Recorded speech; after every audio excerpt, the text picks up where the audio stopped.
In the heart of Central Africa lies a land both blessed and burdened, a place of towering rainforests, rich minerals, and ancient traditions, but also a land marked by decades of conflict, mistrust, and trauma. For over 25 years, the shadow of war has loomed large between the Democratic Republic of Congo, DRC, and Rwanda, two neighbors whose fates have been tragically intertwined since the Rwandan genocide of 1994. What followed was a brutal spillover into Congolese soil, drawing in militias, warlords, foreign armies, and a humanitarian crisis that left millions dead or displaced. But now, something remarkable has happened.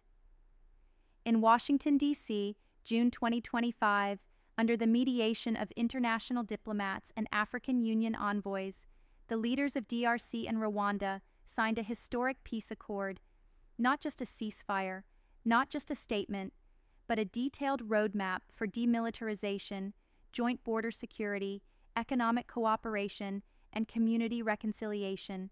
The room fell silent as President Félix Tshisekedi of Congo extended his hand to Rwandan President Paul Kagame. In that handshake, decades of pain, anger, and suspicion trembled. But more importantly, hope ignited. Why does this matter? Because this isn't just about two nations. It's about an entire region, the Great Lakes of Africa, long known more for its suffering than its strength.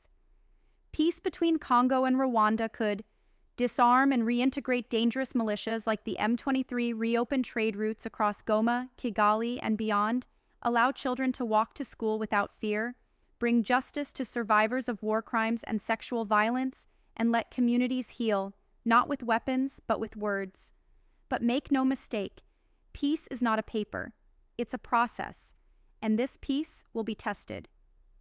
For too long, outside powers have fueled this conflict, exploiting Congo's vast mineral wealth, turning ethnic tensions into political tools, and supplying arms in exchange for influence. Now is the time for those same global actors to support peace, not profit. The United Nations, African Union, and the East African Community have all pledged logistical and financial support. Grassroots groups, led by women, faith leaders, and civil society, are already laying the groundwork for dialogue and trust. And across Africa, the message is clear. If DRC and Rwanda can begin to reconcile, so can we. This deal also reminds us of something deeper, that peace is not the absence of war. It's the presence of justice, dignity, and shared purpose.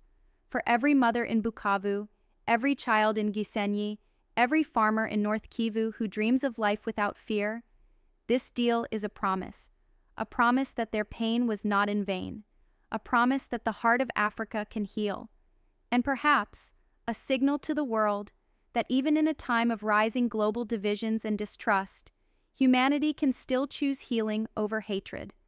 Let this be more than a chapter. Let it be a turning point.